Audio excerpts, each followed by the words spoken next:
Sir এই carrying handle ধরে নিয়ে আসবো, নিয়ে আসার পরে পুল আউট দ্য সেফটি পিন।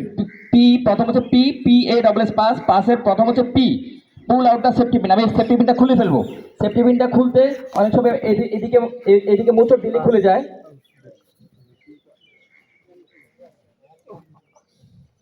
হ্যাঁ, মোচড় দিলে খুলে যায়। অনেকে এইভাবে টানাটানি করে, খুলবে না। মোচড় দিলে একদম ইজি খুলে যাবে। আচ্ছা, যখন আমি এটা খুলে ফেলবো তখন এটা ফ্রি হয়ে যাবে, অপারেটিং লিভারটা ফ্রি হয়ে যাবে। এতক্ষণ অপারেটিং লিভার চাপ দিলেও কিন্তু এটা বের হতো না, কিন্তু এখন যখন সেফটি পিন আমি খুলে ফেলছি অপারেটিং লিভার ফ্রি হয়ে গেছে।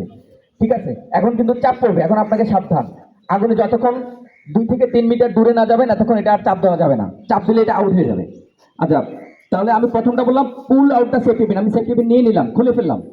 তারপরে এ, এর মানে হচ্ছে এম টু দ্য ফায়ার। আমি আগুনের দিকে তাক করবো। কোনটা? এই নজরটা আগুনের দিকে আমি তাক করবো। এ, PA, একটা হচ্ছে এস। এস হচ্ছে স্কুইজ দা অপারেটিং লিভার, এবং আরেকটা এস হচ্ছে sweep up side to side. Sweep up side to side, আমি side to side sweep up করবো। তো এখন এই মুহূর্তে আমি স্যারকে একটা আগুন, আপনারা এটা কি বলে, CO2 মাধ্যমে নির্বাপন করে দেখানোর জন্য অনুরোধ করছি।